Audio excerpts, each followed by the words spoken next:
जय हिंद एवरीवन। चलिए आज आपको बताते हैं बहुत ही इम्पोर्टेंट इन्फॉर्मेशन है आपका नेवी एसएसआर और एमआर के एप्लीकेशन फॉर्म के रिगार्डिंग। बहुत सारे बच्चे फॉर्म सेल्फ से फिलअप करना चाहते हैं या साइबर कैफ़े में जाके उसको फिलअप करवाना चाहते हैं, तो कहीं ना कहीं कभी कभी कुछ मिस्टेक कर देते हैं। तो मैं आपको बताता हूँ पूरा प्रोसेस कि जब आप फॉर्म फिलअप करवाइएगा या सेल्फ से कीजिएगा तो किन किन बातों का ख्याल आपको रखना है। चलें भाई, मैं आपको वन बाय वन बताता चलता हूँ, आप बहुत अटेंटिवली सुनिएगा इसको। पॉइंट्स टू बी नोटेड, किन बातों का ख्याल आपको रखना है।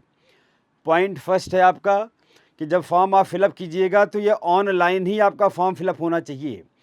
आपका फॉर्म ऑफलाइन फिलअप नहीं होगा, पहला पॉइंट ये है।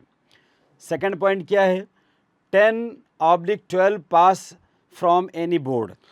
आप जब फॉर्म फिलअप करने जाइएगा तो आप अपियरिंग में हैं 12th में, तो आप फॉर्म को फिलअप नहीं कर सकते हैं।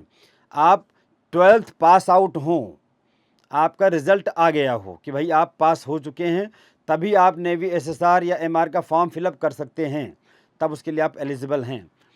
पॉइंट थर्ड है आपके यहाँ जो एग्ज़ामिनेशन में आएगा ये दिया गया है केवल एसएसआर का।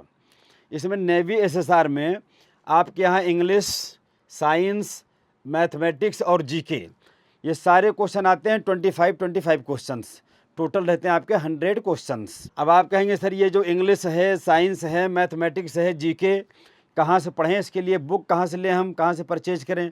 तो इसके लिए आप परेशान ना हो, एमकेसी ने आपके लिए सारी फैसिलिटी मतलब सब कुछ आपको दे दिया है। ये मैं आपको बता रहा हूँ, हमारे यहाँ का एमकेसी का खुद का पब्लिकेशन है। जितने भी आपके यहाँ सब्जेक्ट पूछे जाते हैं सारे सब्जेक्ट की ये बुक्स हैं, वो चाहे आपका फिजिक्स हो, चाहे जीके मतलब जनरल नॉलेज हो, आपका इंग्लिश हो, मैथमेटिक्स हो, सारी जो बुक्स हैं हमारे यहाँ इस हिसाब से बुक्स बनाई गई हैं कि भाई अगर नेवी एसएसआर बच्चा अगर कंपटीशन देना चाहता है तो उसमें नेवी एसएसआर से रिलेटेड ही सारे क्वेश्चन आपको मिलेंगे। उसको पढ़ने के बाद फिर आपको अदर बुक को बिल्कुल पढ़ने की ज़रूरत है नहीं, तो तुरंत इस बुक को आप परचेज़ करें। और सबसे आपके लिए एक बहुत बड़ी सूचना ये है कि इस समय ये जो बुक्स हैं आपके लिए 25% डिस्काउंट पर चल रही हैं और आपसे डिलीवरी का कोई चार्ज भी नहीं लिया जा रहा है, फ्री ऑफ कॉस्ट डिलीवरी है। बस केवल आपको इसका जो भी कॉस्ट हो उसमें 25% लेस करके आपको सेंड कर देना है पैसा। डिफेंस में जितने भी आपकी वैकेंसीज़ हैं वो चाहे कमीशन रैंक की हो चाहे नॉन कमीशन रैंक की हो, वो चाहे आपका नेवी एसएसआर हो, एमआर हो, एयरफोर्स हो, सारी बुक्स हमारे यहाँ पब्लिश की जाती हैं और ज़बरदस्त तरीके से उस पर बड़ा उसमें रिसर्च किया जाता है। हर साल उसमें कुछ ना कुछ जोड़ा जाता है, कुछ हटाया जाता है, उसको हमेशा अपडेट किया जाता है। ये देखिएगा इम्पोर्टेंट इन्फॉर्मेशन। अब देखिए कुछ इम्पोर्टेंट इन्फॉर्मेशन और है आगे, क्या है भाई, ध्यान दीजिएगा। एप्लीकेशन फॉर्म को फिलअप करने की जो डेट है आपको मैं पहले ही बता चुका हूँ, दैट इज़ 13 मई 2024, यानी कि डेट आपकी स्टार्ट हो चुकी है। आज है 14 मई, डेट आपका कल से स्टार्ट हो गया।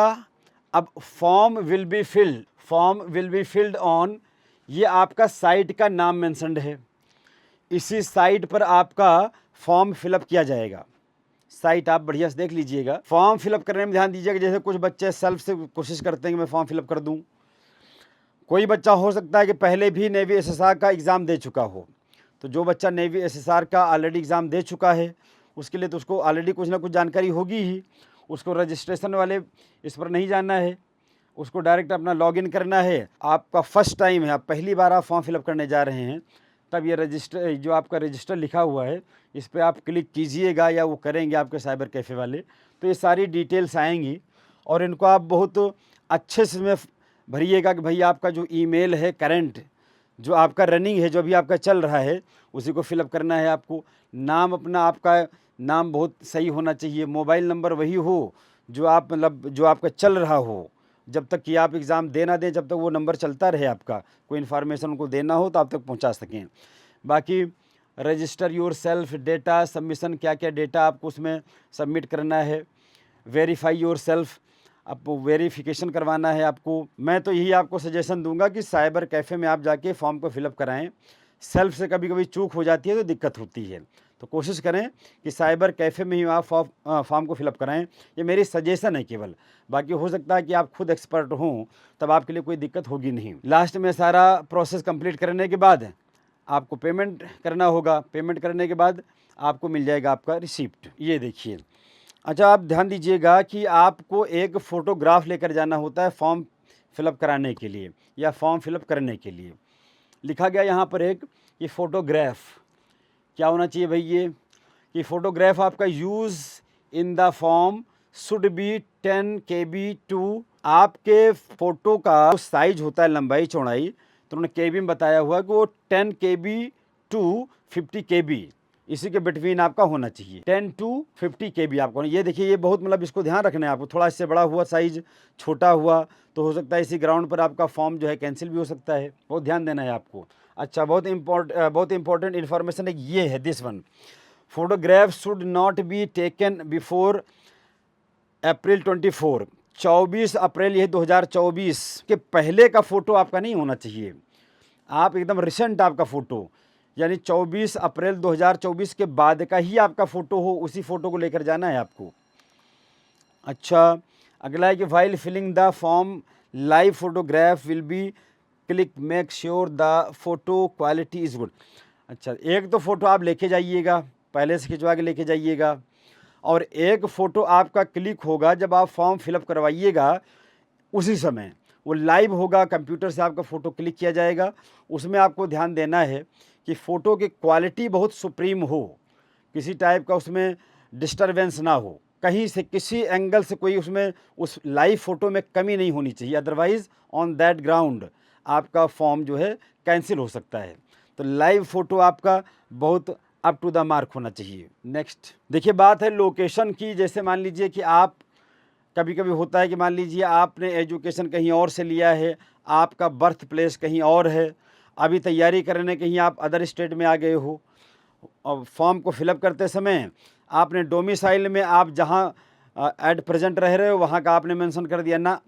ध्यान दीजिएगा कि लोकेशन में केयरफुल्ली आपको ये बताना है कि भाई जो आपका अगर डोमिसाइल प्लेस पूछ रहा है तो आपका डोमिसाइल क्या है। डोमिसाइल में आपका जो बर्थ प्लेस होगा वही आपको डोमिसाइल सर्टिफिकेट में मेंशन्ड होना चाहिए।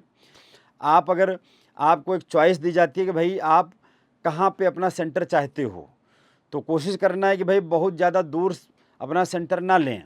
तो कभी कभी होता क्या ना कि बच्चे सेंटर तो ले लिए बहुत दूर, क्या चलेंगे हम लोग थोड़ा सा घूमेंगे मस्ती करेंगे, लेकिन जब एग्ज़ाम नज़दीक आया कि भाई अब एग्ज़ाम देने के लिए जाना है, तो बहुत दूर होने की वजह से समस्याएं क्रिएट हो जाती हैं, तो जाते ही नहीं बेचारे। तो ऐसा ना करें, अपना जो आप जहाँ पर हैं वहाँ से नज़दीक ही सेंटर आप सेलेक्ट करें, ये आपके लिए बेहतर होगा। नेक्स्ट इन्फॉर्मेशन, नोट देखिए, ये बहुत इम्पॉर्टेंट इन्फॉर्मेशन है।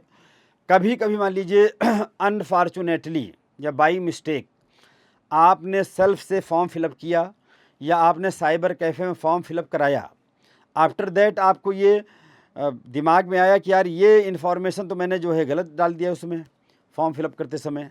तो यहाँ पर एक देखिए, बड़ा अच्छा उन्होंने एक आपको सुविधा दी है कि candidates will be provided a window of 03 days post closing of the application window for correction.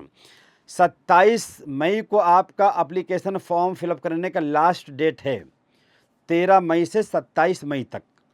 अब 27 मई को लास्ट होगा, उसके बाद 28, 29 और 30 3 दिन दिया गया है कि अगर आपने फॉर्म फिलअप करने में कोई मिस्टेक कर दिया है तो उसमें आप करेक्शन करवा सकते हो। 3 दिन है आपके पास, 28, 29 और 30, यानी लास्ट डेट के बाद की 3 तारीखें हैं, 28, 29 और 30 मई। ये बहुत ज़रूरी है, बहुत अच्छा उन्होंने काम किया है। नेक्स्ट, फॉर्म फिलअप कर दें, उसके बाद में फिर आप बिल्कुल परेशान ना हो। अब नेवी एसएसआर की मैं बात करूं, नेवी एमआर की बात करूं, तो दोनों के दोनों जो आपके एग्ज़ाम कंडक्ट होते हैं, हमारे तो मतलब हमारे यहाँ से हमारी संस्था से बहुत सारे बच्चे सेलेक्ट हो चुके हैं ऑलरेडी। तो सारे बच्चे आके जब मुझसे मीटिंग करते हैं कि यार सर जो है पेपर बहुत नॉर्मल आता है, तो अब आप कहेंगे पेपर नॉर्मल आता है, तो एक काम करें, आप भटके ना, परेशान ना हो। अगर आपको समस्या है या समस्या नहीं भी है तो आप मेरे यहाँ पर 2 प्लेटफॉर्म्स हैं आपके लिए, ऑनलाइन भी है, ऑफलाइन भी है। आप एज सुन एज पॉसिबल जैसे फॉर्म फिलअप करें, जस्ट आफ्टर दैट आप किसी न किसी प्लेटफार्म को सिलेक्ट करें और उसको ज्वाइन करें। बहुत ज़्यादा सोचे विचारे नहीं आप। सारी फैसिलिटी देखो, आपके यहाँ सबसे अच्छी बात है कि नेवी में आपका जीडी तो होता नहीं है, आप ना एसआरटी होता है। आपके यहाँ डायरेक्ट फ़ेज़ 1, हाँ फ़ेज़ 2 होने लगा है। फ़ेज़ 1 एग्ज़ाम होगा, फ़ेज़ 2 होगा। हम लोग फ़ेज़ 1 की तैयारी पैरेलल करा देते हैं फ़ेज़ 2 की, साथ ही में फ़ेज़ 1 फ़ेज़ 2 करा देते हैं कि आपको फ़ेज़ 2 के लिए फिर मेरे पास ना आना पड़े। डायरेक्ट आपका फ़ेज़ 1, आफ्टर दैट फ़ेज़ 2, उसके बाद में आपका फिजिकल होगा नॉर्मल, फिर मेडिकल होगा, आफ्टर दैट आपका सिलेक्शन होगा। तो सारी फैसिलिटीज़ हमारे यहाँ, प्री मेडिकल टेस्ट की भी फैसिलिटी, अपना खुद का हॉस्पिटल है, अपने यहाँ सारी बुक्स हैं खुद के पब्लिकेशन की। तो आप बहुत ज़्यादा सोचे विचारे नहीं, बहुत ज़्यादा परेशान ना हो, आप तुरंत एमकेसी आएँ। बहुत दूर हैं आप, आर्थिक रूप से बहुत परेशान हैं, तो आप ऑनलाइन परचेज कर लीजिए। हमारे यहाँ का कोर्स जो टीचर्स पढ़ाते हैं ऑफलाइन वही पढ़ाते हैं ऑनलाइन। किसी प्रकार कोई समस्या नहीं आने पाएगी आपको। तो यू आर मोस्ट वेलकम। तो मैं तो यही आपको कहूँगा कि आप लेट ना करें, जल्दी से जल्दी फॉर्म फिलअप करें और तुरंत मेरे से आके आप जुड़ें, मेरे मतलब कि एमकेसी से आकर। तो बस सारी इन्फॉर्मेशन देने के बाद आप सारे लोगों को आशीर्वाद के साथ में जय हिंद।